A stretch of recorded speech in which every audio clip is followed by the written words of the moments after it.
And we're live on the This Week in Real Estate podcast.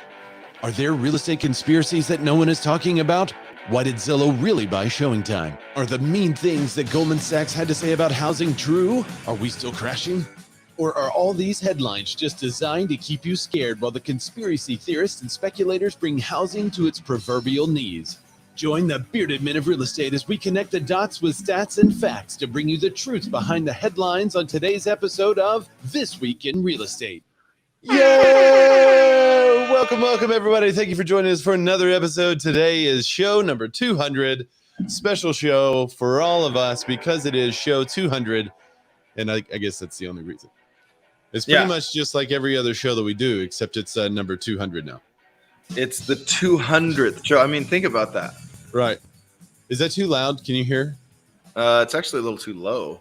Is it too low? Too low for you? Clubhouse may be getting an earful right now. You just let me know if it's too loud over there, Clubhouse. We're broadcasting in 3 different locations right now. We are on Clubhouse. Actually, 4 different locations. We upgraded last week. We're on Clubhouse. We're on LinkedIn. We're on YouTube. We're on Facebook. So we are everywhere that you could have a podcast broadcast live. We're pretty much there. We're not on Twitch yet.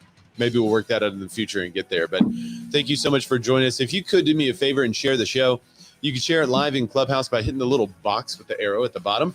You click that and you can share it to Twitter. You can share it to Clubhouse. You can share it around. Let people know because we got a ton of stuff to talk about today. And I've got a hard out at 1:28 Central Time. So we cannot go very long today. We're going to be talking about Zillow and why they really bought SHOWINGTIME. New home sales. We'll talk about what's happening there. Economists say that the mortgage rates hurt more than just home buyers and home prices. So we'll dive down into see what's really going on. Pending home sales are dipping. Goldman Sachs says some bad stuff about housing. And then mortgage rates. Is it Goldman Sachs or I think it's Goldman Sachs still. Anyway, mortgage rates. Yeah, it's just the article just says Goldman. Yeah, mortgage rates settle and then they don't settle anymore. So we're going to dive into that. There was an article that we missed last week because of the Tom Ferry conference, so we'll bring that back. And then we have a bunch of stuff. Compass, the world's most unprofitable brokerage. Is that true or is that false? Ever. For sale by owners are having a hard time in this market. Sellers, and these are regular sellers that are listed by agents, aren't disclosing property defects. And a home insurer is pulling out of Florida. So that is kind of the rundown for today. So thank you guys again for joining us. If you're watching live on YouTube, we can display your comment live and then talk about you or your comment. There's Scap, the appraiser, who says, sorry, Mr. LaMarche, but I'm first today. So Matt says second, but he only says it after Melissa Marr says, wow, Scap's actually technically his third, but okay. Yeah. So we can display your comment just like that, and you can actually interact with us. Dusty says, what up, bearded men? I got a chance to see her last week. That was fun. So check this out. I was in an Uber and she was walking on the side of the road and she was kind of alone. And there were only dudes around her. So I definitely catcalled her from my Uber. Just and her face was hysterical. She was like looking around. And at first, like it didn't sink in. And then she had this like grotesque, like, oh my gosh, did that just happen to me? And then she saw me waving hysterically in the Uber. So it's okay. It's that good. Yeah.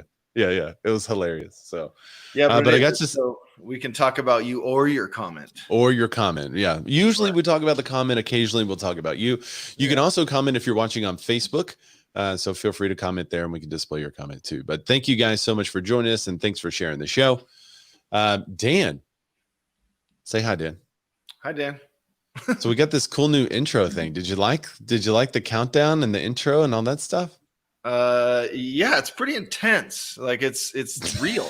200 episodes in, it's almost real. You know it's getting like legit, isn't it? For those listening to the podcast, we'll probably cut out the first 30 seconds of audio, which is a cool sounding countdown timer. But we're going to start doing we're going to go live, but we'll have a 30-second countdown. I'm going to cut that. If you're watching the replay, you didn't see that. You just saw it start right up because we will go back and cut that 30 seconds off.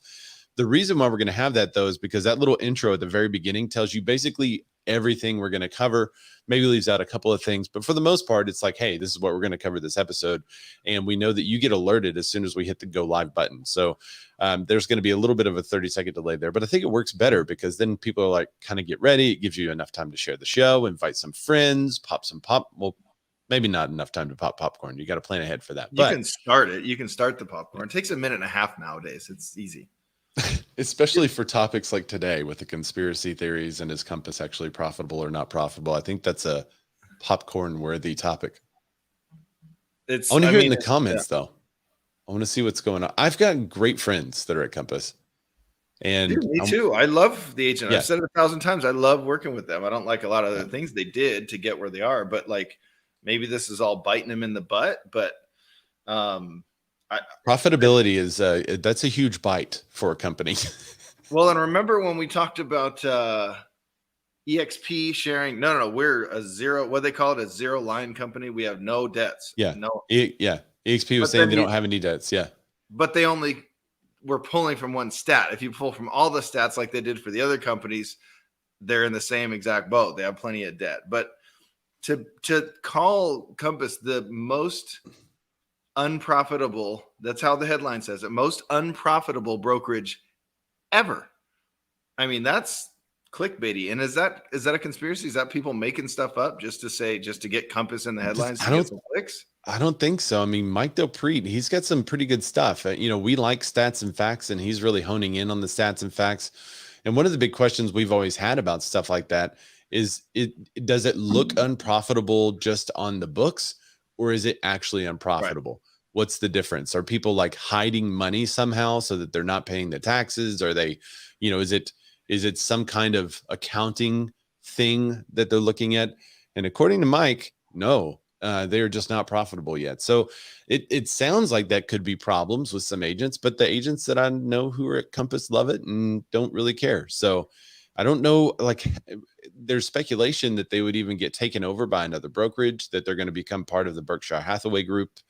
So I don't know. I mean, I could see that happening, but I think you lose a lot of the Compass prestige if you get taken over by someone. Well, they did a really good job, right? They did a really good job of right out the box, cool marketing, prestige, top end agents, high end listings. They did a really good job of that, like right out the box, because they're not a very old company, and from the get go, they were considered, oh, they're legit. They have legit agents, legit teams. They, and I've always liked working with them. They did really good at that. I don't know any other brokerage that's done that well to get where they are so quickly. Yeah, they look good. Yeah. Okay, we got a couple of comments here. Melissa Mara says, "I've not heard of that." See, that's why we bring you the news, the BHHS. And she's a BHHS agent, by the way. Matt LaMarche is now back saying actually he's 10th. His listing appointment ran over. Well, I'm glad you got a listing, bro. Good job. He took a little bit. All right. And if you are watching the replay, you can go down to the comments. You can see all of our sourced articles. I've started posting all those there for you guys too. If you're watching it live, all of the articles of everything we're going to talk about is down in the comments. Later, we'll have a breakdown of each one of those with a timestamp so that you can see the headlines and everything we cover. And then you just click that timestamp and zoom to that part of the show. And if you're joining us on Clubhouse, you can actually talk. So you can literally join the discussion. I've got some cool stuff in the works. So I've been talking with some graphics designers and some people that are really good at the StreamYard thing. And in the future, I think we're going to make it a lot more YouTube-y. So if you watch it like a YouTube streamer, they have backgrounds and overlays and all this other stuff. Right. So we're getting there. I think we'll be there in a couple of weeks. And one of the overlays pieces that we're going to have is a Clubhouse overlay. So when someone comes to us and joins us from Clubhouse, I'm going to have a button I can hit and you'll see like, boom, they're from Clubhouse. Now I wish there was a way, and we've tried this in the past and everyone in Clubhouse hears echoes, but I wish there was a way to go to the Clubhouse room and then display that room and show exactly who's talking. So that's something I'm working on. I'm not quite there yet, but that's where I want to get to where when someone comes up and speak to us in Clubhouse, I can hit a button and it shows them as if they're joining us on camera, but you see the Clubhouse room and who's talking. Doesn't it do that when you're on the web client of? It does, but the problem is that even when the audio is muted on the web client, that for whatever reason, it's still going into the Rodecaster, which is feeding our audio into Clubhouse. Right. So everyone in Clubhouse was hearing the echoes. It sounded great on the stream and on the podcast, but everyone in Clubhouse was like, "What is happening?" It's so overwhelming. Yeah. So, but we're getting there. I've already done the rundown.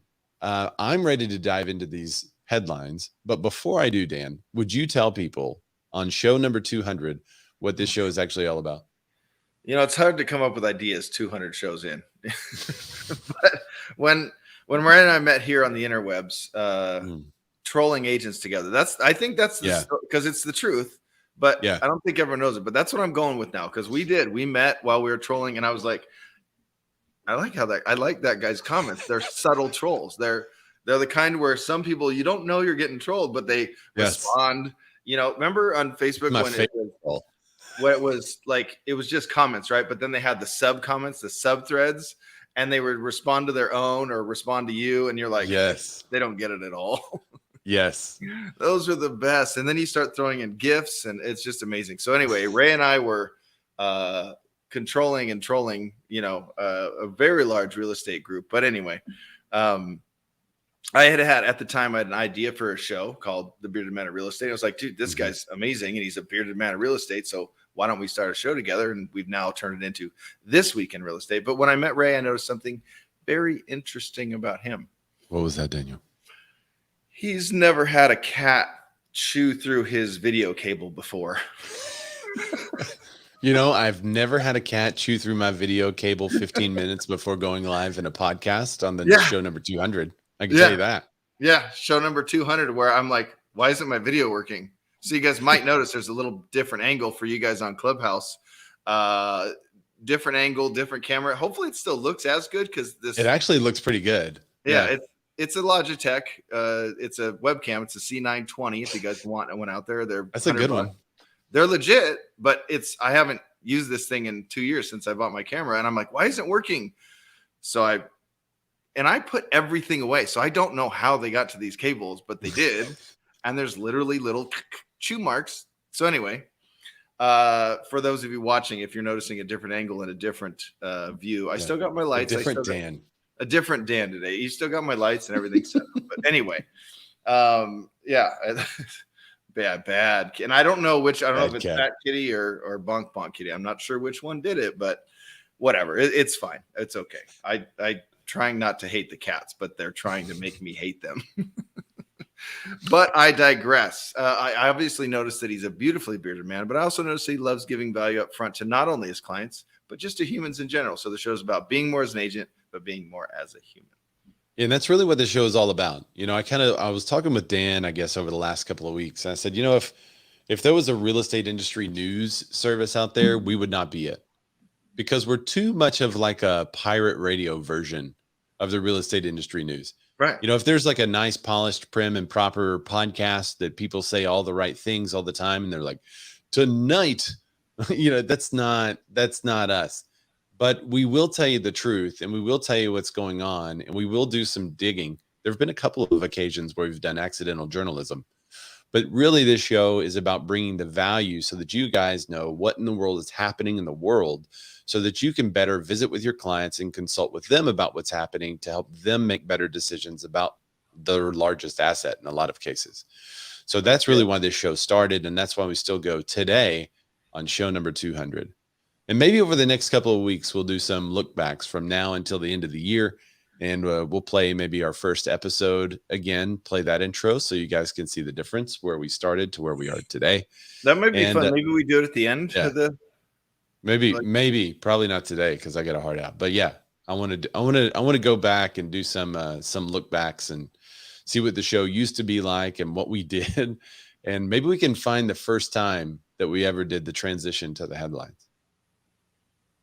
Well, that would be. It's going to be, because remember we went live. It happened It happened off the cuff the first time.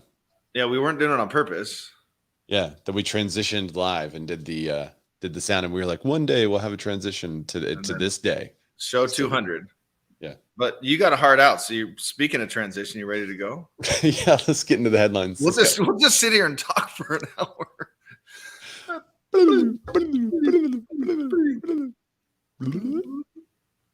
I like this angle. It's a little more. Oh, like you can see the whole Mastodon shirt. What's funny is it made me change. It actually made me change my angle too, because instead of going, normally I go like this most of the show, and you kind of angle the other way.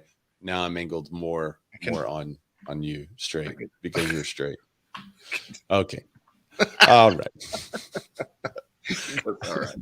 Dude, let's not get into the show yet. Can we show them the thing, what we're doing? Let's not show them yet. It's so cool. It's so Can cool. we hint? Let's just hint. We have there's my birthday is in October. That's not why we're doing it, but it's a very special month for a lot of people. And it's also can I give them this hint? It's a good cause month. It is a good cause month. Yep. Yeah. That's a good hint. Right there. Stay tuned next week. Probably a little announcement coming for some fun stuff. And we have a teaser today. Let's do the whole thing next week. I want to do it now. Okay, sorry, go ahead. All right. So let's get into this first headline here.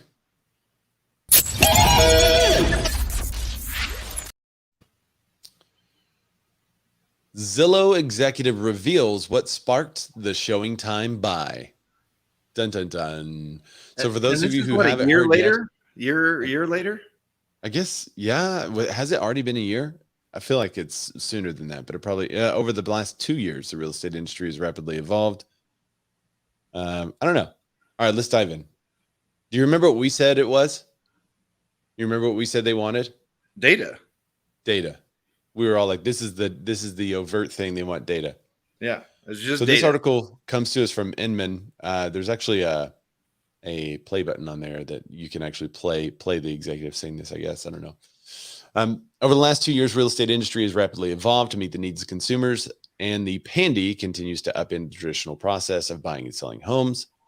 Consolidation is a natural maturation of this industry across MLS brokerages, agents, and prop tech, Barr told tech and data track attendees at the fourth day of Inman Connect Las Vegas. What's unique about real estate is that it's been a relatively late adopter of technology. We're seeing the same consolidation wave that we've seen in other verticals much earlier. So that's something they've been saying for like 4 years. Real estate has been slow to adopt technology, but now we are finally seeing that they are adopting some of this technology that has disrupted other markets. And they've literally been saying that, years and years and years ago. Right. Let's see. Session moderator, Lone Wolf Technologies MLS General Manager Greg Robertson quickly placed Bonert in the hot seat as he highlighted Zillow's controversial purchase of SHOWINGTIME as a prime example of what's to come in real estate tech. Quote, in that sense, it just really made everybody think of vendors versus brokers versus participants. It's all different. Yeah. It's cats sleeping with the dogs in a sense. Robertson said, come on. That's my favorite quote. Robertson said, while Bonert threw up her hands and flashed a smile, how did you guys look at something as big of an acquisition like that before you did it? And how were you going to message it in that space? And he said, not to sound like a brokered record, we've always looked out for the consumer. How can we help them through the entire process? We look at consolidating tech to make it easier, more efficient. We could partner with people like a brokerage and vendors to make it easier for agents and more efficient to get the houses sold. So that's what they've been saying for a long time, right? Right. All three panelists said the consolidation wave won't stop with technology companies. It will also change the culture of brokerages, which are increasingly embracing the power of teams. I would start by saying that the convergence of the broker and the team concept, we used to regard them as a separate thing, almost at odds with brokers. There are teams that realize this is a little harder than they thought to run a mini brokerage, and brokerages have embraced that to better provide a lot of leadership and a lot of training. We could see the convergence happening. So that's it. There was no what. I don't get it. They wanted the data. Yeah. There's no controversy here. They just wanted the data, and it's exactly what they've been saying for the last 2 years, 3 years. Well, I don't think there's anything against them. Yeah, there's nothing, no like new development. Like I don't think there's anything against them buying it, is there? I mean, no, but they has it affected realtors out there? Like, oh my God, SHOWINGTIME is owned by Zillow, and now I can't show houses. No. I just don't understand what the like. This is what sparked Zillow's acquisition of ShowingTime. I mean, it's the same thing they've said. This is such a non-news event, but yet it's being carried everywhere. Like this is a big deal. Am I missing something? Is there a bigger deal here that I've missed in the article that we just it's not tirelessly. Well, we went through the whole thing. Is there something behind Dusty's comment? Partner with the brokerages? Like Zillow, yeah, I mean, you could say that like like Zillow brokerages. Zillow is known to be a broker now. So these teams now partnering with the brokerages. Is Zillow going to take those teams that are their flex partners and just bring them in-house? Like if you want the best technologies to show your homes and to get your home sold and to help you on your listing appointments, we own ShowingTime. But yeah, I can still use ShowingTime. Come to our brokerage. Right. You can still use ShowingTime if you're comfortable giving Zillow all of your consumers' data. They're going to get it either way. I mean,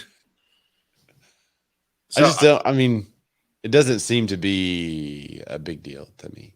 No. Are you still using ShowingTime or something else? Nope. Something else. I use HomeStat. I think I made the comment on the show. I was like, hey, if the acquisition goes through, if they wind up buying it, then I'm not going to use them. Just like I wouldn't use Keller Williams showing service. I wouldn't use Coldwell Banker's showing service. I'm not going to use Zillow's showing service. It's the same thing. I don't use Zillow's contract software, .loop. Meanwhile, Gary Keller is like making out with Zillow, integrating their whole .loop thing into their, while on stage saying, oh, we hate Zillow. Their whole brokerage used it for like 2-3 years. Yeah. So if you're going to stand on something, then take that stand. But anyway.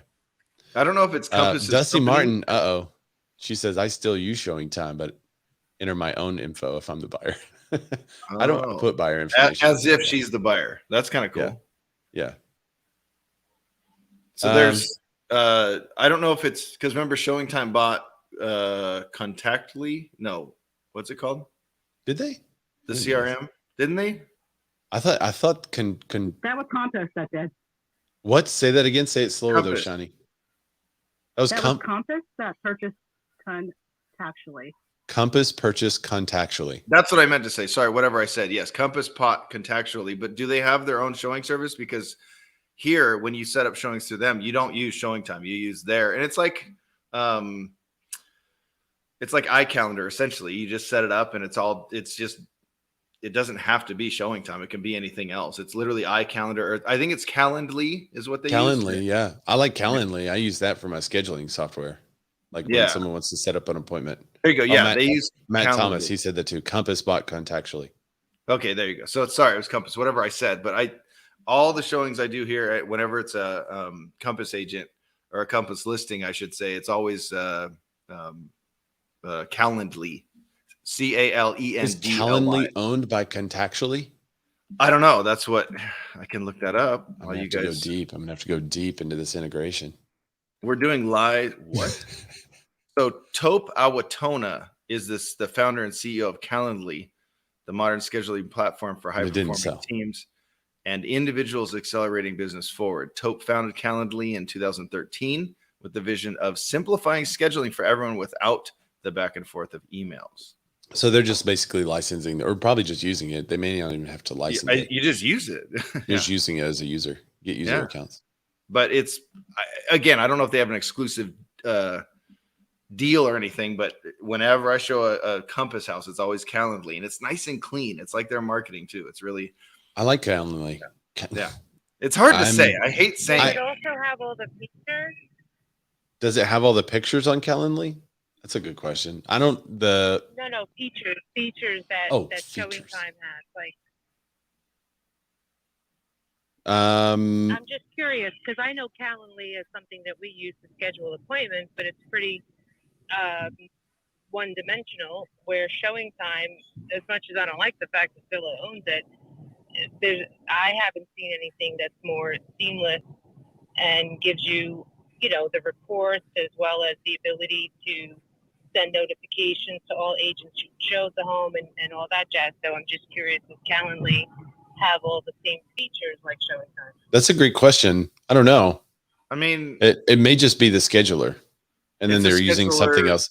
I bet they're using something. I bet they're using their own in-house thing that goes and chases feedback down and such. We don't have Compass is not even in our market, so we don't have Compass at all. I don't like getting bugged after. I hate when showing times like give us feedback. If I wanted to give you feedback, I'd write an offer. That's my feedback. No offer means you didn't like the house. Like, well, you got to play nice. You got to play nice. You know. Well, if I always want that feedback. Yeah, but I mean, I don't know. The ultimate feedback is I wrote an offer or I didn't. Okay, so interesting. We'll chase this down. I'm wondering about the integration, if it's owned in part. If as long as it's not owned in part, then I'm cool. But also Squarespace is a scheduling service as well that you can use to set appointments. So if you're only using Calendly to set appointments, that's also another option. And I want people to know I'm not drunk when I say Calendly. For whatever reason, I slur that like crazy. I'm still doing 75 hard. I'm on like day 60, something like that, 62. I know. That's great. Doesn't it seem like he's on day 946? Like it seems this is crazy. It does to me. So he made it to day 60. That's huge with that. So it's not easy to do that. 75 hard. Believe me, I've tried a couple of times. I would say it's hard. I mean, yeah. Yeah, it's not easy. It's fitting it all in, man. It's more of a time challenge and a mental challenge. But anyway. All right. So I have to say with showing time, I'm very sorry. No, go ahead. I was very disappointed to hear about that acquisition because like Eric said, it's a very, very good tool because you can do the showing cards. You can and think about the data they have. I mean, you can see exactly who sold what houses on what day. If they know if they're a seller or buyer. So if you have a double transaction look, they're going to know that their phone number and everything, which they can get. But it gives you much deeper data than just getting the person's footprint as far as their name, email, and phone number. It tells you what their behavior was and what they were looking at, where they were looking. So really, they have all kinds of migration. If you use it like I did, because I used it for showing cards all the time. Yeah. You can see exactly how many properties. So it's disappointing. I don't add everything in anymore. I still do the cards, but I don't put every piece of data in like I used to. Yeah. Well, if you're... What's the weekly reports that you can send to your client? And I'm sure to some degree you were kidding about the, if I'm going to write an offer, that's my feedback. At least I hope you were. And what I mean by that is, as a listing agent, if you showed a house and you're not getting feedback and you intend to write an offer, but you're just not there yet, or you're waiting for revised I don't know, whatever the reason is, right? And we're going ahead and accepting another offer because I didn't get any feedback from you. Like we can't discount the fact that instant feedback on where your client stands on that property is valuable. It's definitely valuable. So there's we've started leaving feedback, but we also leave little cards at the house with the feedback on it. And the feedback on the cards are all created to be vague enough to satisfy the buyer's confidentiality, but specific enough to satisfy the seller's need for feedback. Yeah. Right. But we also give feedback whenever we get a report, but a lot of times agents don't even ask for it anymore. So it's interesting. I like, going to my email and trying to fill it out. But sometimes when you show like 26 properties, it's hard.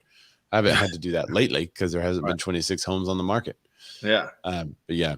Well, that's what I would encourage you guys. Vague. It's got just the 5 questions. How was your showing experience? Was your opinion of the price, the condition? Are you going to, or how does your client like it? And are you going to offer or whatever? Yeah. Well, I would encourage you guys, if you're not liking showing time because of the acquisition, look into HomeSnap. Our board somehow got HomeSnap signed up with our MLS, so it's all integrated, and it's working great. It's owned by CoStar, that is a commercial MLS, commercial data company, and so far they're very agent first, and I've been really happy with it. Now, as I've made the transition, I've had to encourage a lot of agents locally to go ahead and use the app to schedule the showing because they're like, well, I don't know how. I'm like, literally click on the link I sent you and then pick your time. Like it's super, super easy. Yeah. They're like, oh, well, I don't see it. Well, you got to log in. So that's step one. But I think once everyone learns to use that kind of thing, it's so much easier than making a phone call even. And it's great. It keeps up with your showings and tracks it and does feedback. And it's got beautiful pictures and a great layout and all that stuff. So if you don't like the acquisition, then encourage your board to look into some other options there. Yeah. Does it have to be a board thing, or can you use it as an individual agent? I don't know. I think they have to be somewhat integrated with your MLS. Yeah. It's got to get part of your listings, right? Yeah. But maybe that's free. Who knows? Well, can I say a little blurb on that? Yeah, sure. Howdy, yeah, it's Armando, realtor, Houston, Texas. What kind of show is this? There it is. Perfect. I hopped in, and it sounds like, I guess, showing time, and I think y'all are talking about different showing scheduling ways, and here in Houston, we've had this thing. Well, once showing time got acquired by ZILLOW, I guess, they worked on another product for us here in Houston at HAR, Houston Association of Realtors, to have our own showing scheduling called Showing Smart. I'm not sure if that's like just a city thing or nationwide or maybe just regional, but we have Showing Smart, which has been free since day one. Not sure how long that's going to last, but they actually just came out with the app finally after about a year and a half or whenever Showing Time got acquired. And the app came out yesterday or 2 days ago, which has been really user-friendly. And for me, it's been user-friendly since day one. It's just agents complain. Like it'll go to the web version versus an app version. Oh, yeah, if they don't have the app. Yeah. It looks nice and clean, too. I'm looking at, we're displaying it for the people that are on YouTube and Facebook right now. It looks just as clean as Showing Time does. Yeah. Actually, Showing Time, the app is like an app from 2007. Yeah, it really is. It's really old. I'm sure they're about to update it because, it's ZILLOW. So they're probably going to take care of that. But does ZILLOW actually own it? Have they closed yet? As far as I know, I think initially the FTC was going to try to stop them, but then they got it all approved. And as far as I know, they're owned, but maybe it hasn't totally finished yet. Owned. Yeah. Cause that app is horrible. I mean, maybe other people have I like using it, but it's a horrible app. I mean, and thanks for joining the show, Armando. Yeah. What kind of show is this? Appreciate it, man. It's the best. Show number 200, one of the best sound bites ever. All right. So speaking of challenges, new home sales have hit a bit of a snag. New home sales plummet as rising costs sideline more buyers. This article was published by Realtor Magazine, August 23rd. Just a year ago, home builders were overflowing with the contracts and at times raffling off their remaining lots to waitlisted buyers. But since then, buyer traffic has slowed significantly and costs have soared. Rising mortgage rates and high inflation have crashed the home building party. Not the market. It's not crashed the market. That's called inserting a keyword to get a search term for SEO. New home sales in July reached their slowest pace in 6 years, the Department of Housing and Urban Development and the Census Bureau reported Tuesday. New single-family home purchases declined 12.6% month-over-month and were down nearly 30% from a year earlier. This quote is from Jerry Conter, chairman of the National Association of Home Builders. He says the disappointing sales pace mirrors ongoing decline in builder sentiment as elevated mortgage rates and higher construction costs are pushing consumers out of the market, particularly entry-level buyers. All right, okay. So are they saying entry-level buyers are being pushed out of the market so they're not selling their new construction homes to the move-up buyers? Because are entry-level buyers in your market buying new construction? They're not even building entry-level homes in our market except for one building. I don't have any entry-level homes. There's zero. Does anyone in the comments or Clubhouse have entry-level new construction? And also, why do they put so much, how do I want to say this? So much energy and so much credence in just new homes. Well, they're not buying new homes, so they're not buying anything. Well, it's another sign of a sector plunge is what they're saying. There we go. Housing starts for single-family construction projects dipped 10% year over year in July. Mortgage applications to purchase a home fell 16.1% same month. Building contracts tend to have longer construction timelines that can reach 6 months or more. And while buyers who signed a contract earlier this year may be banking on locking in a low mortgage rate, rates have nearly doubled since the beginning of 2022. Wow. 30-year fixed rate mortgage 5.13. New home prices are still going up though, because there's not much supply. The median price for a home in July climbed 6%. Well, are there any stats? I mean, it's just a year ago. The stats are just from a year ago. We have a couple of comments. Facebook user, you must be commenting from one of the groups that we're broadcasting in. Right. So you can go and approve the app, which is StreamYard, to see you. And then we can also display you, or you can just drop your name. They said we have quite a few high density homes being built, townhomes and condos. So that's the first time home buy, new construction in your area. I mean, I guess that's the thing though, is they're still expensive as all get out. And then you have crazy HOAs and Belarus. Well, here anyway, it's not. Kristen Nielsen, there you go. Dusty Martin says Taylor Morrison, a builder, is now offering 4 cookies in her market compared to 1 cookie last year. And free water, right? They're giving you free water these days. All the real estate agents know what that means. Yeah. Not within an hour of me. They're always super pricey. Ryan Spaghetti. Yeah. What's up, Spaghetti? Spaghetti. He says, if by entry level you mean 900K plus, then yes. Yeah, there you go. Oh, look, it's Kristen Nielsen. What's up? Okay, so I don't really see a lot of people commenting. No one in Clubhouse has raised their hand to jump up and say, no, new homes are being built here constantly from new construction. So no one's commenting there either. So, yeah, I mean, yeah, I just, again, I'll say it for the 1,000th time. I don't do a lot of new construction, but I don't see a lot of new. There is, smaller builds popping up, but it's not. They're in the $800 to $1 million range. They're not in the first time buyer range. I'm assuming he's talking about people are having trouble now. Well, I mean, it would be hard to fathom people having trouble to sell their home in this market. So that can't be what he's talking about either. So I'm really kind of at a loss. I don't know. Yeah. Inventory for newly constructed single family homes was at a 10.9 month supply in July, a whopping 81.7% from a year earlier. Let me read that again.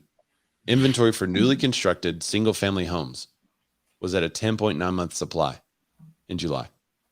Wait. This July, 10.9 month supply. That all rhymes. For newly constructed single family homes. Wait, I'm confused. With ones that are under contract and just haven't closed yet, or just like are just ready to be bought, sitting there active on the market, not under contract. So here's a key stat though. You ready? Okay. Of the 464,000 units nationwide, guess how many of them are actually ready to be occupied? Less than 10%, 7%. You're real close. 45,000. So right at just under the 10% mark. Yeah. Are completed and ready to be occupied. The remainder is still under construction. So it's not really inventory ready to purchase now. That's a Right. scary number. 10 months is a scary number, but it's not really. It's like, all right, we've built the foundation. Foundation and framing and yeah, they're getting there. But it's still quite a ways from being, The completed homes are finding buyers within 3 months. If you recall, we talked about that 2 weeks ago. Yeah. Is that that builders were building a house and then able to list and sell it 3 months later, and that used to be like a wonderful stat, but they're not used to that because it used to be 1 month only just a year or two ago. Yeah, and 3 months isn't bad nowadays for new construction. That's not bad at all. No. Still trying to find where we're crashing and where all these conspiracy theories come from. But yeah, let's move on. Let's go to the next one. It must be the economy. Economists say mortgage rates hurt buyers more than home prices. So I have a lot of issues with this one, but go ahead. Okay. With this headline alone, but go ahead. Mortgage rates are back on the rise this week. This is August 25th. So I guess that was last week, right? Yeah. Mortgage rates are back on the rise last week, hitting 5.55%. Freddie Mac reported Thursday. Rates nearly double what they were a year ago, which we just talked about. The nation is witnessing a, quote, housing recession. That's the buzzword that's being thrown around now. Remember 3 or 4 months ago, it was pivot based on an inflection point. You remember the inflection point? Shift.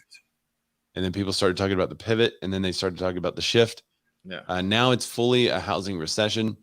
But It's a quote unquote housing recession, which is different from a housing recession. This is a air quote housing recession, I think, in order to make it okay politically to talk about it. So the nation is witnessing a quote unquote housing recession, says NAR chief economist Lawrence Yun. The existing home sales plummeted 20% year over year in July, according to the NAR data. Contract signings also dropped 20% in the same month, and there have been a significant pullback in the new home market, which we just talked about. Sales in the sector were down 30% annually in July. Further, quote, apart from the rising mortgage rates, home prices continue to show double-digit year-over-year gains. Nadia Evangelo, NAR's senior economist and director of forecasting, writes in the association's blog, a medium-priced home is worth about A medium-priced home is worth about $40,000 more than a year earlier. While home prices increased to add to home buyers' costs, the impact of higher mortgage rates is much more, triple that of the impact on monthly mortgage payment. But what's the one thing that's kept home prices from going completely out of, well, they're already out of control. If interest rates were still at 2.75 or 3.15, where would home values be right now? So you're saying that although the article is correct, in which the payment has tripled, but the home price only went up $40,000, the impact would have been greater on the purchase prices had rates not increased. That and inventory would still be getting swept up now. Instead of, we've cooled down to, instead of 25 buyers or 50 buyers for one house, it's 10 buyers for 12 houses, right? There's homes sitting. That's a good thing to help buyers in the long run because they're not overpaying for homes. I mean, there was a point where in LA, I was writing offers $300,000 over list, over asking. That's not the case anymore. Wow. That's a whole house here. That's a full-on house with a ranch a median, and that's like a median, 5 acres. Yeah. That's a median home in Little Rock. So, but homes haven't been anymore. Well, so you're speaking to affordability. They say that homes haven't been this unaffordable since 1989. The typical monthly mortgage. How affordable has rents? That's a great question. Rents are also continuing to skyrocket. That's out of control. Yeah. That's the discussion that I had with this buyer this week. They're like, I just feel like I'm buying a home at the absolute peak. Maybe I should continue to rent. And I was like, yeah, I mean, that's a great option so that you can pay the landlord's mortgage. And also do the math right now. Yeah. Do the math right now. If you can go find something for a reasonable rent, first of all, you got to find something that's available in the rental market. And then you got to find it for a reasonable price, which you're not. Then do the math based on what you're paying and what you can actually afford to buy a home. And you're going to be able to, the rents are more in my market anyway. They're more than what you could buy a home for. Wow. Yeah. I think we're there in most instances here. 16% more from last year. Rents. And it said 16% more than last year. Sorry, we're getting, I think you're driving in your car and I sound really deep in your car. That's now, really good. Think about the next thing. It's like, Ray, let's say you're a buyer and you come to me and you say, I think I'm just going to go rent. And I'm like, okay, well, if that's your only option or that's what you feel comfortable with, go ahead and rent. But in a year, what's going to happen? They're going to up your rent one more time. Yeah. There's no 30-year contract. There's a 1-year contract, or they'll just try to kick you out because you were fighting to stay at that same rent. And they're going to kick you out so they can up it. They're going to up rents. Yep, they're going to up rents until they can't anymore, until people cannot pay it or will not pay it. Well, that's why all the build to rent, the B2Rs, that's what's happening. Or a lot of new constructions coming in and they're building it and then just renting it out right away. Yeah. So with interest rates settling where they're at just over 5, and then we have an article coming up where they think they'll settle in 2023. I think that's a great thing. I mean, historically, it's still crazy low. We'll wait till we get to that number, but I think it's a fantastic thing. So still trying to find the actual true conspiracy theories here, Ray. Speaking of, it's probably in the pending home sales. We're going to find one. We're going to find one today. Pending home sales slip 1% in July. But realtors say, I love this. Pending home sales slip 1% in July. But realtors say the market may be at or close to the bottom. What realtors are y'all saying that? What realtor? Hey, what's up, Olivier? Well, I want to know what that means first. What do they mean by that? At or close to the bottom. Like, let's dive in. Like we're at the bottom, like we can't go any lower kind of thing. We've already corrected kind of thing. The recession's over. What do they mean by that? We started at the bottom and now we're here. Yeah. We started at the bottom. Now we're here. Pending home sales, a measure of signed contracts on existing homes slipped 1%. That's what Andy said in Clubhouse. Bottom of what? Like what? What's the bottom? Are we back to $150,000 homes again? No. That's great. Pending home sales, a measure of signed contracts on existing homes slipped 1%. So new home sales are down, and so are pending home sales. From June to July, according to the National Association of Realtors, compared to a year ago, sales were down 19.9%. So new home sales were down 20%, pending home sales down, or new home sales were down 30%, pending home sales down 20%. I'm sure there's a YouTuber out there that's going to say home sales are down 50%, just adding those two together. It's not how it works, guys. Straight up put it together. 49.9% home sales are down. No, that's not how, how percentages work.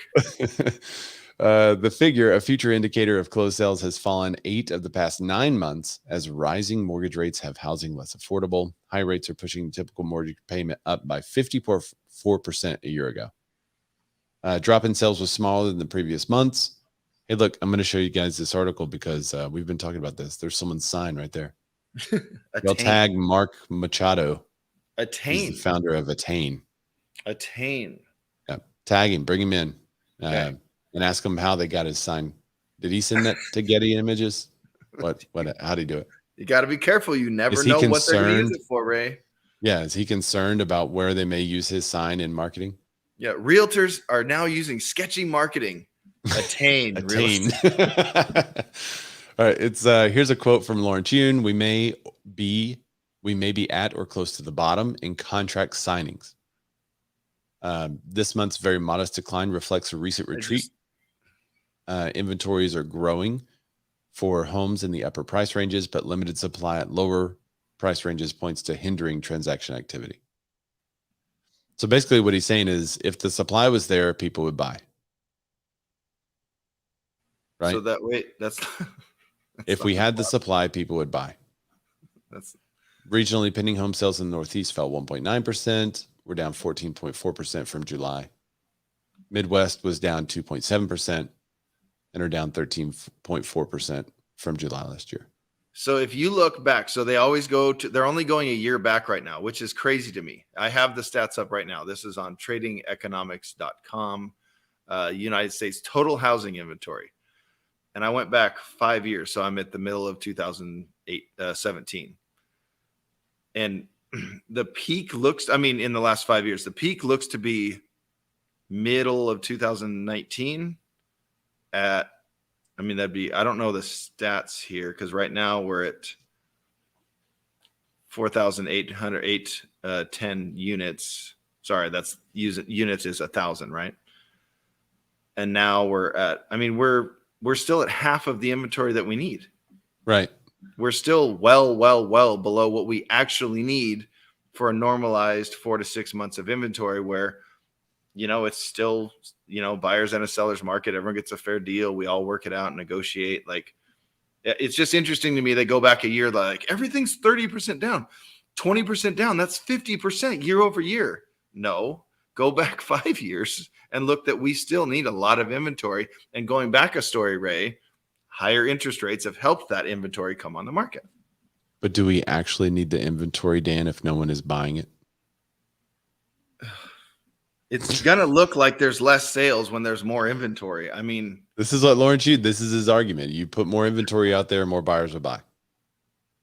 Right. So higher interest rates bring more inventory so more buyers can buy, which then helps affordability. We just fixed it. Well, Goldman Sachs believes that there's a huge downturn in the future. That's right. And maybe they changed their name because it says Goldman. Well, Goldman Sachs was one of the big four that Goldman were too big to fail, right? Different than Goldman. So Goldman says U.S. housing. Maybe it's a guy's last name Goldman Sachs Group. Okay. Right. Why are they just saying Goldman? Is that new? Because weren't they one of the too big to fails? They may have been, but so now they're using slang. Well, we're not associated with them anymore. We're Goldman. They're still. I mean, it says in the article, Goldman Sachs Group. So a downturn in the U.S. economy probably has further to run as buyers shy away from borrowing costs push higher. As buyers shy away and borrowing costs push higher, according to the Economist at Goldman Sachs Group. Weakening demand is shrinking an imbalance with housing supply and likely means that price growth will slow sharply over the next coming quarters. Economist. Wait. Say it again. What? Price growth will slow sharply. So not stop, not go in the negative. It's just going to slow sharply. This is clearly a housing downturn, Dan. You missed the Ray, headline. listen to me. No, housing. No, housing downturn. That means that it's going down. So wait, it's going to slow sharply. They're not saying it's going to stop. You're not going to make any more free on your home. That's not what they're saying. Wait, there is one in 2023. Okay. We expect home price growth to stall completely, averaging 0% appreciation in 2023. Okay. While outright declines in national home prices are possible and appear quite likely for some regions, large declines seem unlikely. So even if it stalls down to zero and you make no money on your home, but you bought in 2019, you've made 34% in the last 2 years. And what if it stalled? Because what does the average used to be, right? 3 to 5%, 4 to 6%. Yeah, 6% appreciation was really good or pretty good. Really good. Yeah. And now it's been 34% over the last 2 years. And then it's going to stall. It's like, okay, well, I did really good in the last couple of years. Yeah, but Dan, what if you just bought? Now your home is just going to plummet because Goldman says U.S. housing downturn has further to go. Plummet doesn't mean stall, though. Stall doesn't mean plummet. I'm still. Yeah, but what if you're in your house? Okay, right. Yes. So I just imagine yourself in a house that you just bought. Yes. Right. Yeah. Now the prices plummet. They completely stall. Okay, wait, you keep changing it. Do they plummet or do they stall? Clearly a downturn so that they stall. You're trying so hard because a stall is not a downturn. Well, here's my point. All right, let's pretend that it does actually plummet. Okay, yes. Okay, so now we're in pretend land. Okay. Your home today is worth less than what you paid for it for 6 months ago. Let's say that happened. Yeah. All right. Let's say that happened. What are you going to do? Stay in my house because I bought it at an affordable rate that on a payment I could afford. And I'm going to stay here until it rights itself because. Did you hear what I just said? Your value has plummeted. Right. But it's the house I bought and it was the value when I bought it, and it's an affordable payment for me. And it's really comfortable. I didn't overextend myself, so it's really not that big a deal. I'm just going to ride this out. Huge downturn in home value, and you're saying you would just continue to live normally? I just live normally, yeah. What percentage is a plummet, Ray? This is just realtors speak. 0% is the plummet? This is just how realtors get you to buy houses.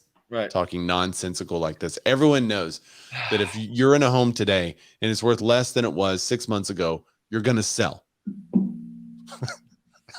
So sell your home today. Oh, wait, sorry. Before it goes down any further. Hold on, Ray. So sell your home today.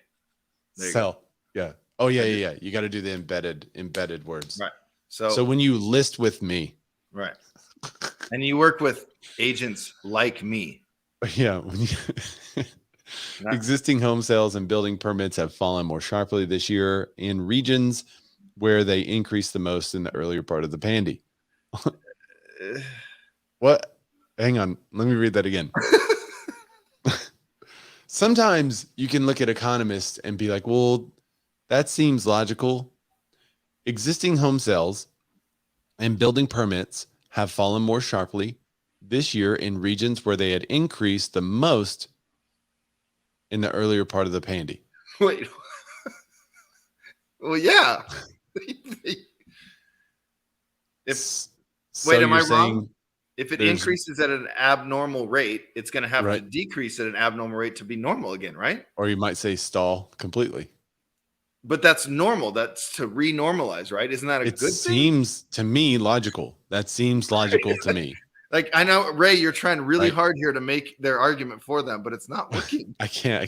It's like, let's say you were hungry for some guacamole. Yeah. And you went out and bought 3 avocados.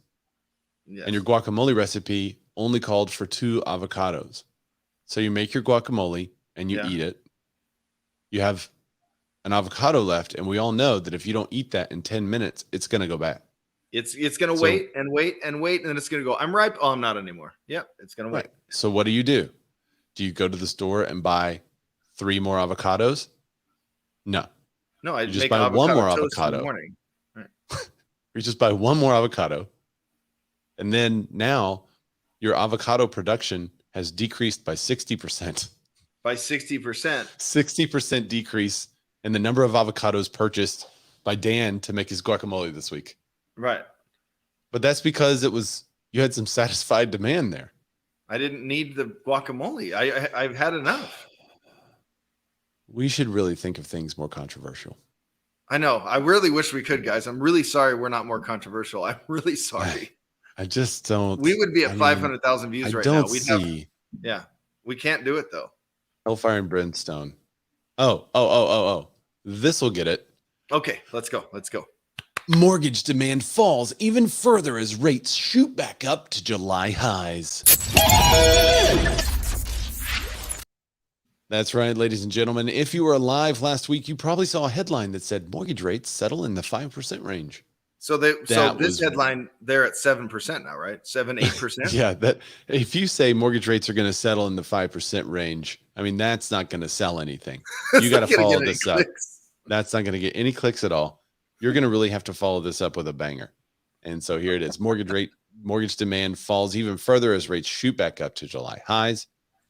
After falling back earlier this month, mortgage rates begin rising sharply again to the highest level since mid-July. That caused mortgage demand to pull back even further. Mortgage application volume fell 3.7% last week compared with the previous week, according to Mortgage Bankers Association seasonally adjusted index, and volume was 63% lower than 1 year ago. Mortgage rates and treasury yields rose last week as Federal Reserve officials indicated that short-term rates would stay higher for longer. Mortgage rates have been volatile over the past month, bouncing between 5.4 and 5.8%, said Joel Kahn, MBA's Associate Vice President of Economic and Industry Forecasting. Purchase applications have declined in 8 of the last 9 weeks, which we already read earlier. However, rising inventories and slower home price growth could potentially bring some buyers back to the market. Wait, what? No. What? What'd you just say? It's just a quote. No, it's just a quote buried in the middle of the article. Let me go back up to the top. This is the real banger. Okay. Mortgage demand falls even further as rates shoot back up to July highs. But Goldman Sachs say housing downturn imminent. But with the rates where they are, it's likely to bring, with more inventory, it's likely to bring more buyers to the market. I mean, yeah, you could also say that. Yeah. And there's more inventory, so it's the pool is leveling. It's not such a torrential downpour anymore. Right. You might have more transactions happening. Okay. If Lauren June has anything to say about it. Yeah. Okay. So here, I'm gonna do it. You ready? Yeah. I'm gonna be controversial. You ready? So did you guys hear what Goldman Sachs has put out there? They've gone on record stating that a housing downturn is imminent. Under contract is down 30%. 30%. And new home sales, they're down 20%. That is 50% year over year. Think about that. If you bought a home yesterday, you've just lost 50%. Follow me for more tips and tricks, and go buy my book. Subscribe to our channel. Make sure to subscribe down below if you want more good content like this. Yeah. Give to the Patreon. Ooh, that hurt me to do that. But I thought I was pretty on point there. I mean, those numbers are whack. You say that fast enough, and you know how many people believe you? I almost want to create a parody real estate guru account on YouTube. Let's go. The information would be so genuinely dishonest that I can't. I mean, like, you ever see those troll accounts? And this is totally off topic, but it's kind of relatable. You see those troll accounts and you're like, wait, Like you hardcore disagree with someone, then you go, wait, they don't even agree with themselves. This is a troll. This is total parody. They're just not saying it. Like that would be magical right now in these times. In these times. Yeah. Homes by Krista said her avocado analogy was the best thing she's heard all day. There you go. And Christina, she just watched me turn into a housing crash bro right before her own eyes. That was strictly for YouTube's. Yeah. She said, oh, wow, you're turning into a housing crash bro. By the way, out of this hour and a half show that we do, that's the one short we're going to put out. That's it. That little, that 10-second clip is the only thing we're going to actually put out. That and the avocado analogy. Olivia is saying the media is saying prices will correct 25% within a year. That's what clients are getting as news. Correct means he means go down. They're going to lose 1/4 of their value. All right. So mortgage rates, maybe that will bring more buyers to the market, as Joel Kahn said. God. Mortgage rates will fall to 4.5%. What? In 2023. That's the estimate from Fannie Mae. Here's what that means for home buyers. Well, obviously that means a lower rate. But, why do we have an article around this? We're good. This is going to be a real fast one, guys. If you're participating in the marketplace, interest rates are important, but may not be the most important component. Let's see. Even a seemingly small jump in mortgage costs have big impact on consumers via highly monthly payments and more lifetime interest and a smaller overall loan. What perspective should buyers consider? Many consumers have turned to adjustable rate mortgages and fixed mortgages as borrowers have swelled. Adjustable rate loans accounted for more than 12% in mortgage applications in both June and July this year, the largest sales share since 2007. A double-digit. What happened in 2007, Ray? January. The crash. Right. Loans are riskier than fixed rate mortgages. Consumers generally pay the fixed rate for 5 to 7 years, after which it resets. So maybe a good time to refi out of that stuff. This is a really long article on CNBC. It's kind of more on the consumer, like what should you do, consumers? How is this going to impact you? It's not a bad article or a bad take. I'm going to remember this when we do our prediction show at the end of the year in a couple months. Oh yeah, the 4.5%. I guess we should start talking about that now. End of the year, we always do a prediction show. So the last show of the year will be our prediction show. So bank these things. And what we do, we go back. Excuse me. I will watch the entire show and see what our predictions were. I may even touch on stuff from 2020, but I'll see what they were for 2021 going into 2022, and we'll see who was right. Now, rates, none of us were right. There's still time. I mean, I would be the closest because I was over 4, I think. I forget though. Yeah. But I don't think it's gonna happen. But anyway, yes, we'll go back and we're the only show to ever do that. Because a lot of these shows out there, like, let's just go Susie Orman again. Go back to July, I think June or July of 2020, and she says straight up, your house is going to lose 50% in the next couple months. I would wait to buy. She never went back and revisited that and said, oh my God, I was so wrong. I'm really sorry about that. Follow me for more tips and tricks. We actually will go back and see who was right and who was wrong. And we've had some pretty epic predictions. So look forward to that. Yeah. Pete Thorpe, to name one. Y'all tag him in. He had an epic prediction that came true about politics. Like, and out of nowhere. There was no way anyone could have predicted that, and he did. Yeah. All right, so let's, I think we've already hit on this a little bit. Again, these next articles we're going to cover pretty fast to get through them all, but home prices weakened in June. That's right. Looks like they've gone down a little bit. Home prices in June were 18% higher. Whoa, wait, what? What? Do it again. Do the whole intro again. The whole thing. All right, guys, let's talk about this. Home prices weakened in June. Awesome. All right, so home prices in June were 18% higher than the same month a year ago. It still did the same thing, Ray. I don't. It's the first line of the article.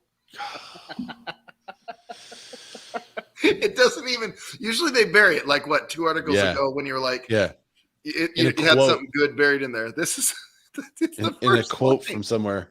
Matt LaMarche was just with us and then left.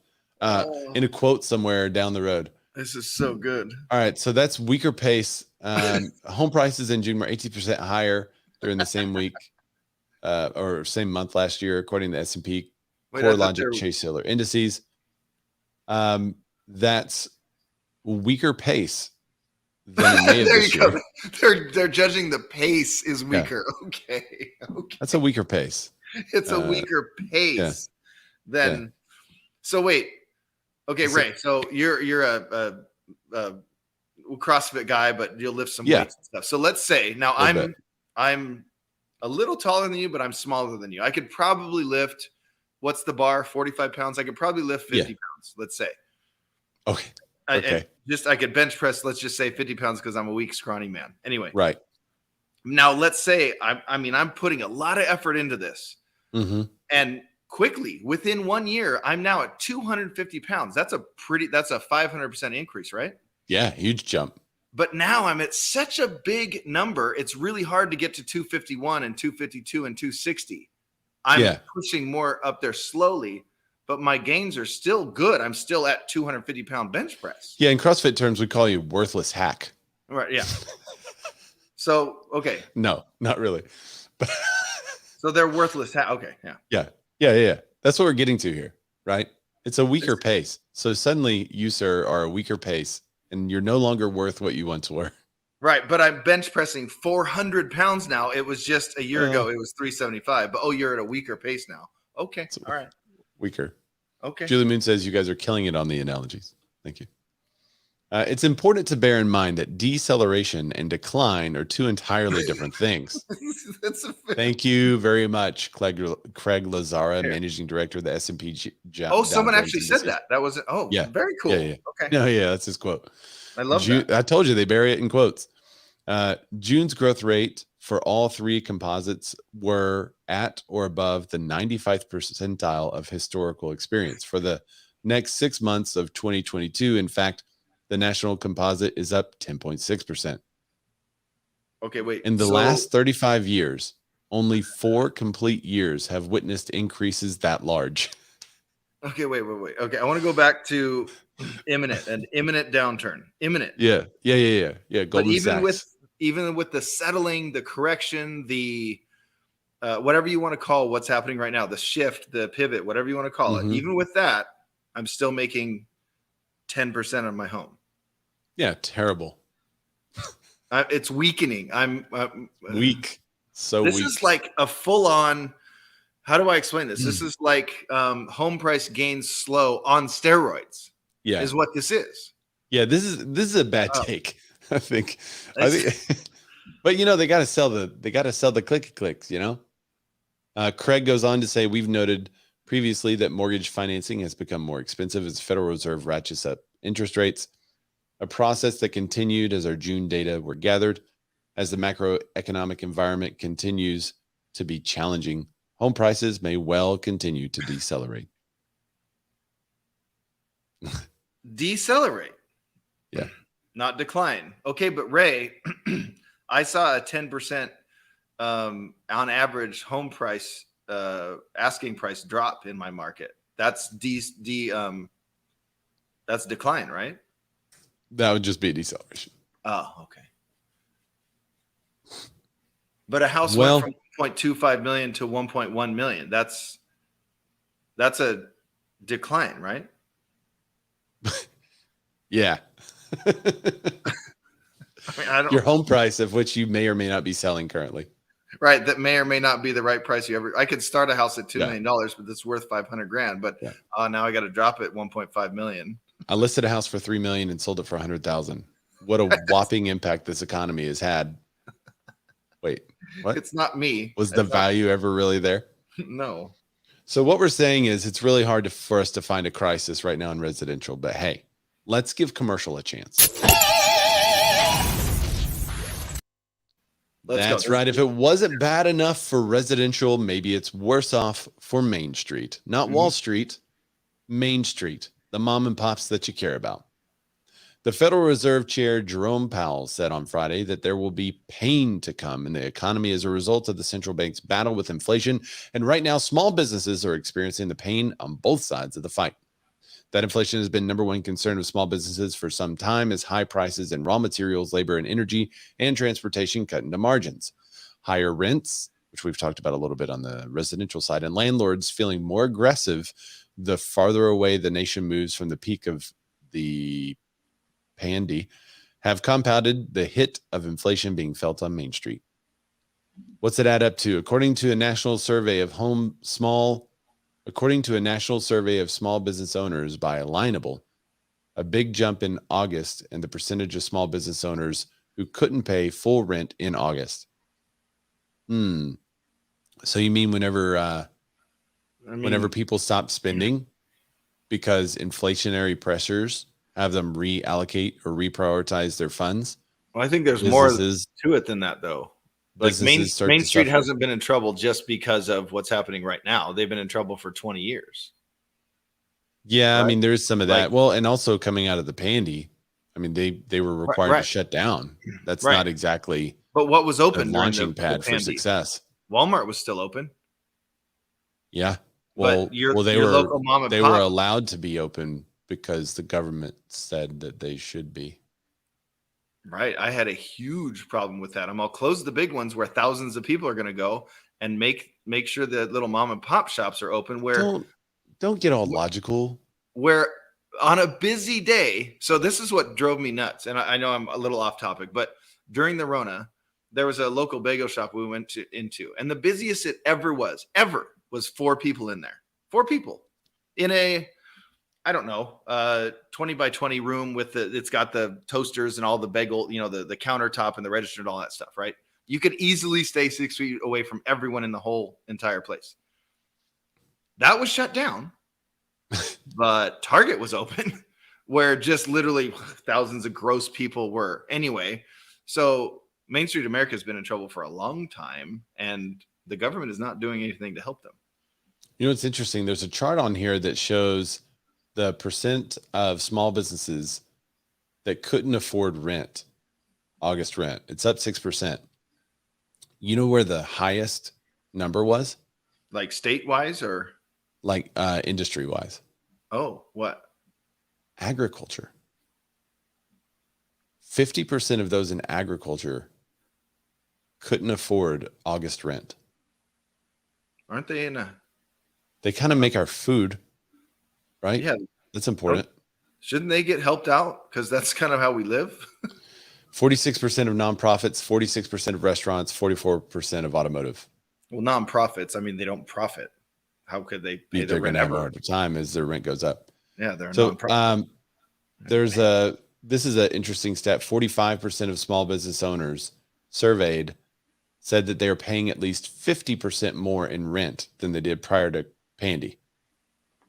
24% say their landlords have doubled the rent. 12% said that they're paying now 3 times.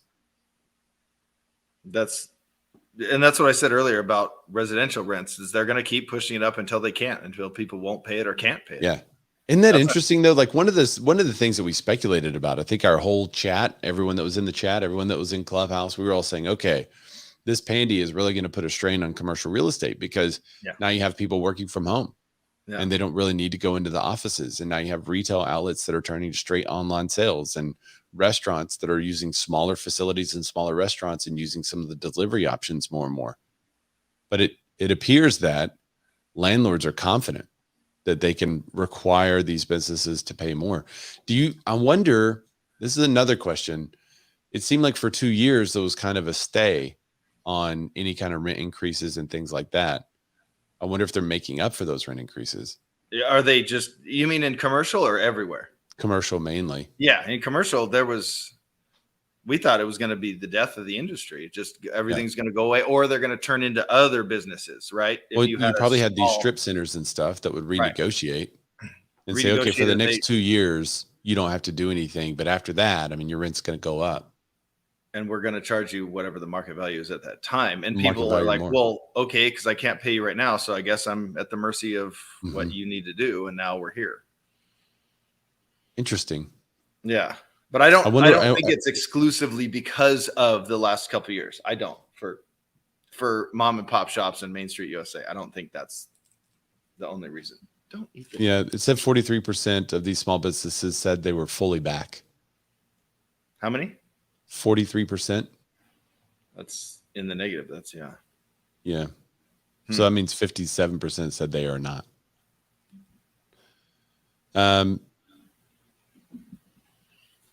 Olivier said those tenants renegotiating because if rents increase too much, products cost most with causes more inflation. Yes, that's what we call inflation spiral.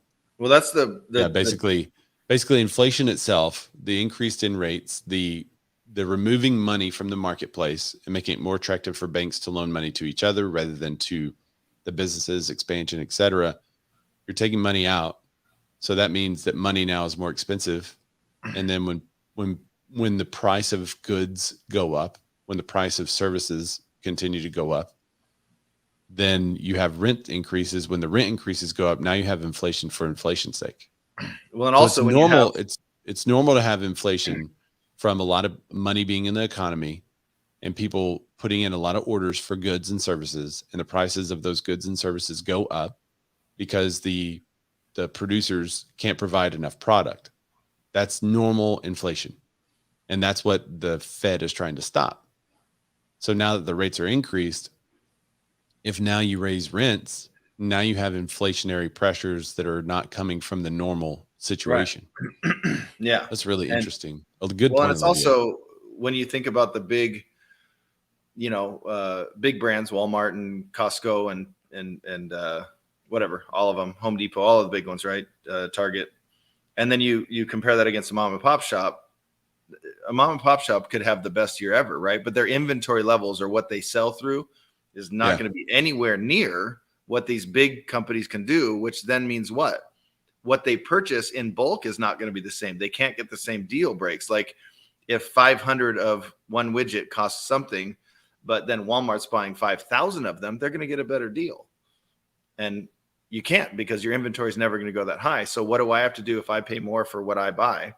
I have to charge more to my clients or my patrons who come through my store. And now less people come to my store and go to the mom and pop shop, but my rent went up. I mean, it's all. Profitability is key, apparently, for small businesses, but maybe not for a brokerage. That's right. Mike DelPrete. He says Compass is the world's most unprofitable brokerage ever. We've been following the Compass story for years, since they started and their recruiting practices that now they're not doing anymore, supposedly. And we talked about them being VC and not showing a profit. And several companies we were talking about this with. It wasn't exclusively Compass related. And Mike, in his Inman speech, had a chart that showed profitability of these companies and amount of cash on hand, and basically said companies like Open Door, Zillow, these people that had these huge iBuyer things, they're going to be here forever because the amount of cash they have on hand and the money that they could burn through. Right. And the differentiation he made was Compass doesn't have the money to burn through. So they're essentially going to have to do another round of VC or something to get the money in because their burn rate is so high. So Mike said that Compass has a cash problem. Fundamentally, Compass is a business that spends more money than it makes, and it's been spending more money than it makes for years now since the inception. So perhaps a decade, and it's doing it at a scale that's unprecedented in the real estate space. Compass is the world's most unprofitable brokerage ever. And is it based on signing bonuses and splits and stock incentives? Like, how are they burning through this much money? Are they just not pulling listings anymore? Like, I don't see where it breaks down the money that they're making. They just talked about the cash burn program that it's faced throughout its history, and the industry analysis compared Compass's strategy to the New York Yankees or the Real Madrid sports teams, who got the competitive advantage historically based on primarily their ability to spend the most money adding high performance players. Right. And then what happens? Like the Yankees, their payroll's astronomical and they get all the best players. Yeah, but what happens? They're gambling though, right? So if all these good players, I mean, they have Aaron Judge and Giancarlo Stanton on the same team. Just those two dudes alone are ridiculous, but they have a whole all-star level. Now, if those dudes don't gel and their pitching staff doesn't work and they suck, they're gambling because I mean, Yankee fans will still go out and watch the games, but they won't make the kind of money, and they won't make the playoffs, and they won't make it to the World Series like they expect to do. So they are gambling a little bit, but they have a proven model that's worked for a very long time. Well, to do that in real estate, it's not as proven. And not only that, there comes a point where how long can you do that? How long can you spend that money for? According to DelPrete, Compass initially targeted the most productive agents in a given market, wooing them with incentives. And then he says, and when it got too cumbersome to pick up the phone and call them one at a time, they would just go and acquire the brokerage. Everyone knew this couldn't last forever, said DelPrete, and there were vague notions of what would need to happen to reach profitability. Either would have to get enormous scale in the US, or they would have to deliver on the promise of technology, reducing costs and making people more efficient. He said that's where things get hazy. It's like a magician waving their hands in misdirection. There was no real set path in stone. So anyway, the article, I'm going to have to go through here pretty quickly because we only have a couple of minutes left, but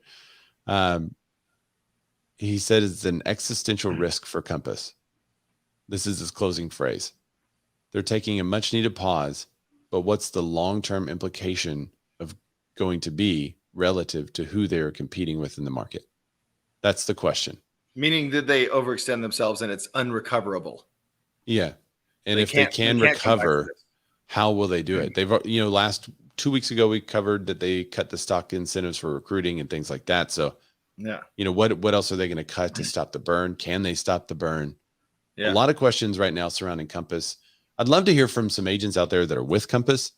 What do you think about this? Like, does this disturb you at all? Are you like, I don't care, I've got a good deal, I'm staying here? Yeah. Does the corporate expenditures and them changing how they spend money affect you and the services that you're given, or is it not?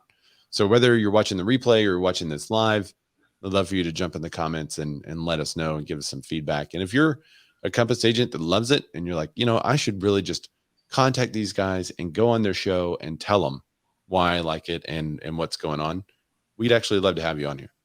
Yeah, because we've had people on there before. Remember when we were talking about what were we talking about? It was Tomo or something like that, and they were watching our show, and we just added them to the show that day. You remember that? So we're more than willing to do that. Obviously, today we're nearing the end. I've got to go really fast, but you're welcome to over here. Tell us what's what. What are sellers doing, Ray? Well, speaking of telling us what's what, that's what they're not doing.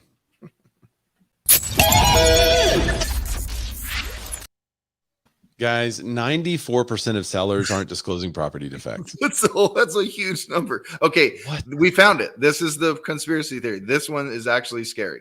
Yeah, this is scary. I don't know that it's much of a conspiracy. This comes to us from Realtor Magazine. Home buyers who waive the inspection contingency must rely heavily on sellers' disclosures, but more than 90% of buyers say they found at least one issue with their home after the transaction that the seller didn't disclose. But does that really tell you that they're not disclosing it? Right. Like according to a new survey from Cinch Home Services, a home warranty company, even more alarming is 94% of sellers admit to selling their homes without disclosing an issue. Wait, they admit that I knew that the sprinklers were bad and I didn't tell them. Yeah. As a matter of fact, it's got a breakdown. I'm going to show this display of the breakdown. Whoa. Yeah. Check out this. So here's the breakdown of stuff. Electrical, 88%, fixtures, 58%, plumbing, 58%, exterior structures, 54%, leaks, 54%, basement, 52%, water damage, 46%, heating and cooling, 43%, exterior facade, 42%, mold and termites, 39%. Major appliances, 34, roof, 31, foundations, 27. So when it asks you those really basic questions, do you know anything about the electrical system that's been wrong? No. Well, so this is where the buyers found the issues, but they're saying that the sellers are the ones that admitted to not disclosing. How did they know they admitted? That's what I want to know. I guess it was from their survey. Sellers failing to disclose damage against the law in most states. To ensure protection, prospective home buyers should ask for a completed seller's disclosure. So I knew that my electrical panel was arcing and pretty dangerous. And I know that you didn't have an inspection contingency, so you can't do an inspection, and I'm not going to disclose that.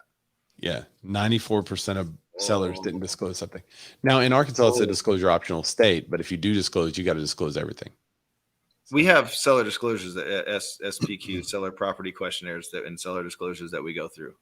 And it's usually just very generic, basic questions, but you know, has there been a leak in the roof kind of thing? Yes. Well, it was 5 years ago and I had it fixed. Like, I want to get to a couple of comments real quick and then I got to go. Yeah. Julie Moon says, wow, they admit they lied. Yes. Wow. Matt Thomas says, so far I'm unaffected by Compass cutbacks. So there you are, Matt. We'd love to hear more one day. If you're interested in sharing more, you just let us know. Thanks for watching the show on LinkedIn. Yeah. LinkedIn. There you go. All right. I've got to go. Dan, will you tell people where they can find you? Right down here, D-Loaded Rocks, everywhere, but just, you know, go over on Instagram. Or if you want to cash at me, D-Loaded Rocks, DLUDWIGROCKS, buy me a cup of coffee, buy me some iced tea. Ray, where can they find you? I am something. I am Ray Zorback. That's RAYZORBACK. Everywhere good Razorbacks are sold. Mainly just go to Instagram. Yeah. Follow me on Instagram. We'll see you there. Thank you so much, guys. Thanks for joining the show. We will see you guys next week. Bye, everybody.